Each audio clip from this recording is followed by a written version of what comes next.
Thank you so much for joining. We're here today with ClearTech Loop. We're on the move and in the know. And I've got a wonderful guest today, Josh Copeland. Hi, Josh. Hi, Joe. How are you today? I'm doing great. Thank you for making time to visit. Yeah, absolutely. Yeah, appreciate it. In case you guys don't know Josh, he is the director of cybersecurity at Crescendo. Josh is an Air Force veteran like me. Thank you for your service, Josh. Thank you for yours. Josh has 20 years of cybersecurity experience, y'all, and he holds a master's in cybersecurity management from Tulane, and he's an adjunct professor there. So how is it teaching young cyber minds, Josh?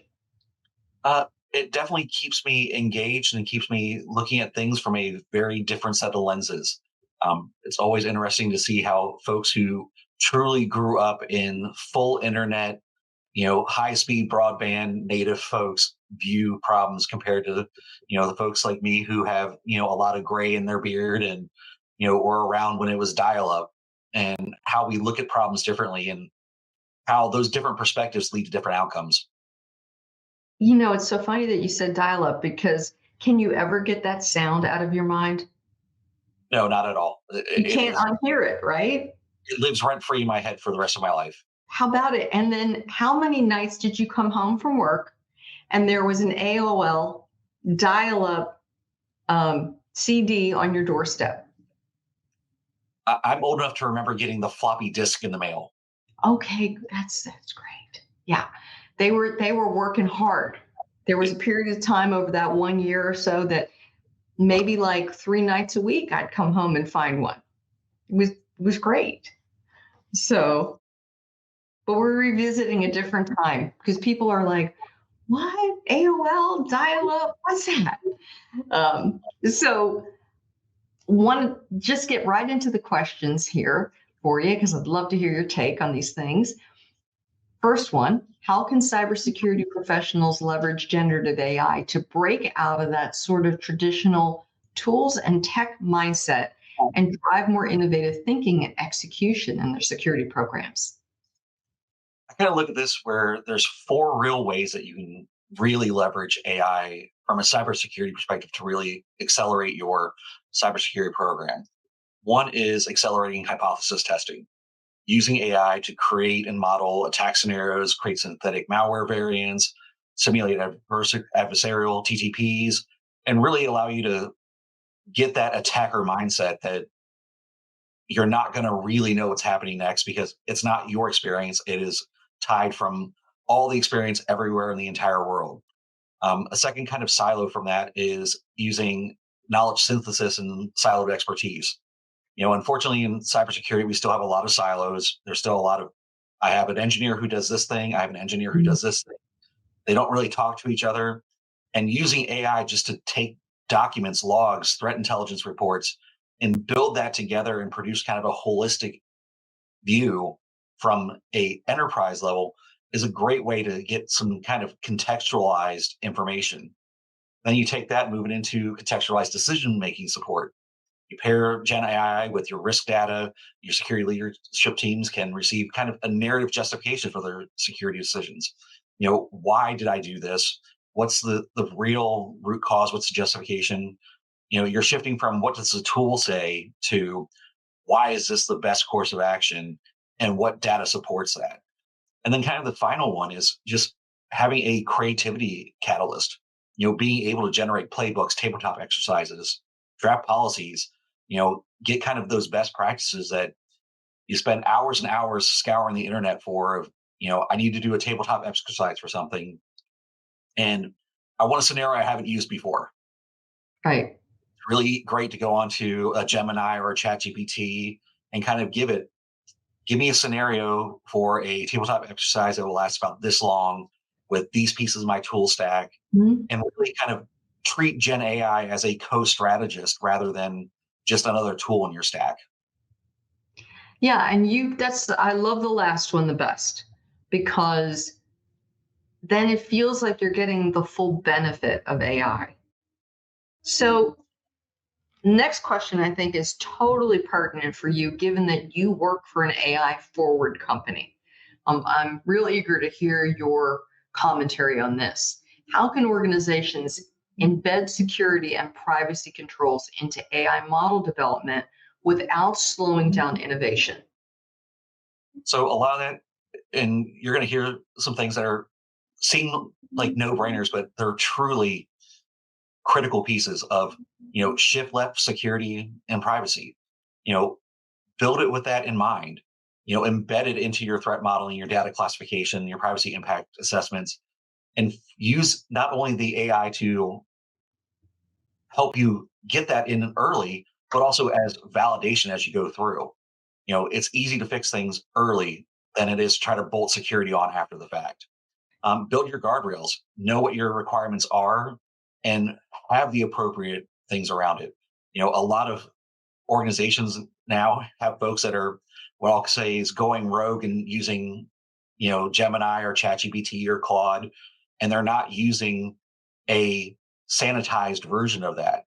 Right. So if you want to be a forward-looking company, buy the tool, get the appropriate enterprise license, get the zero data retention agreement with them.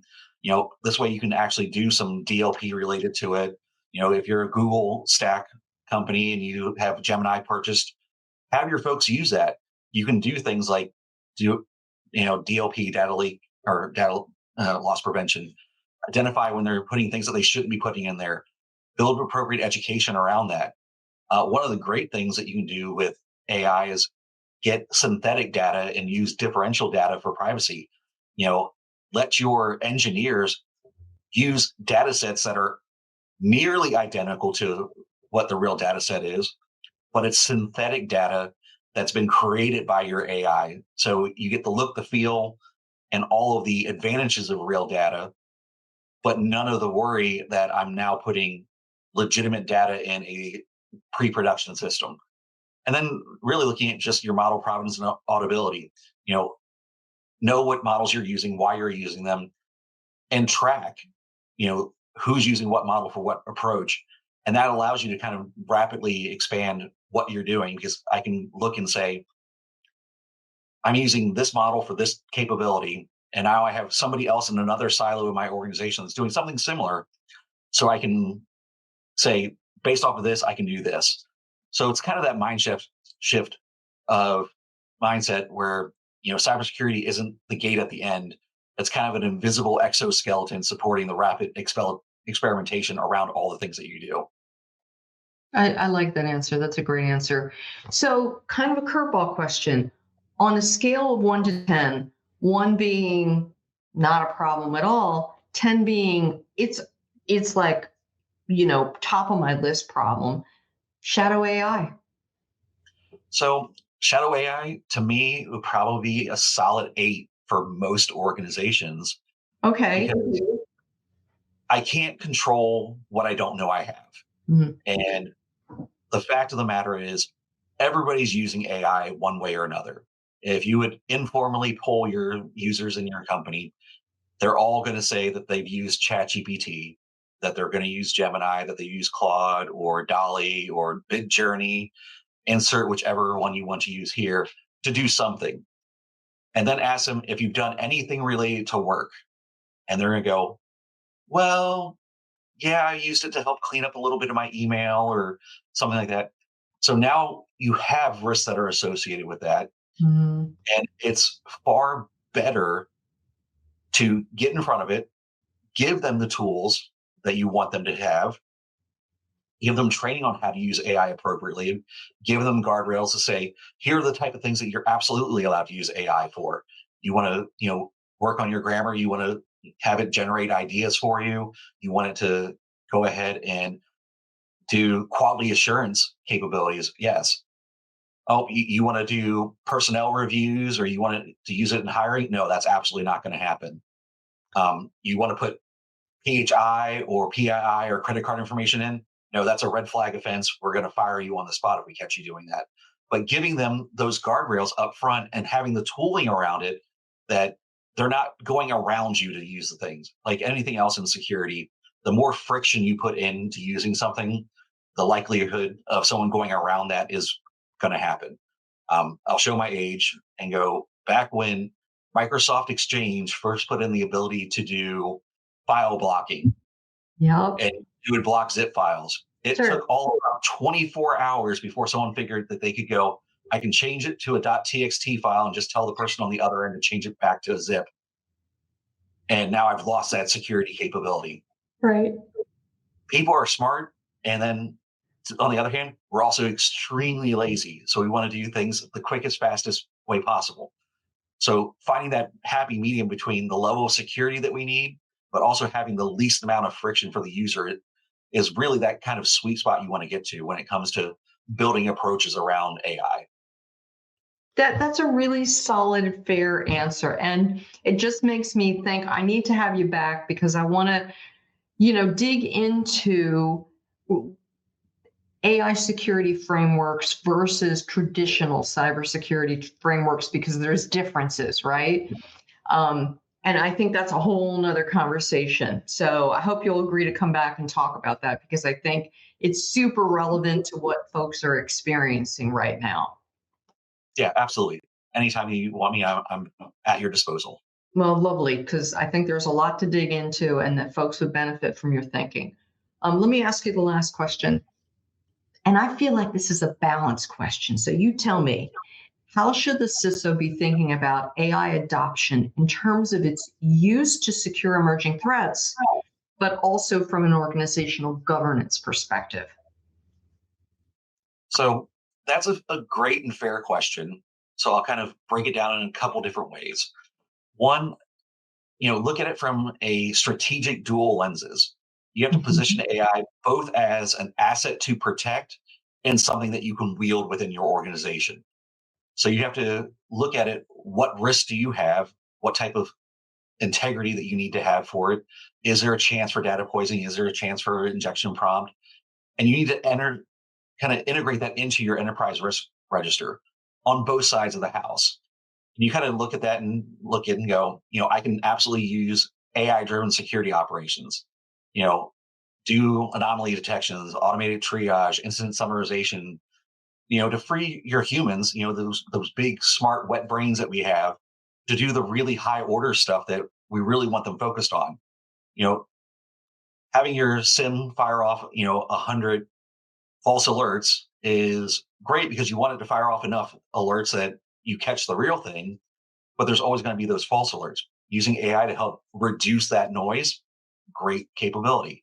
And then pair those deployments with human in the loop to avoid, you know, automation biases.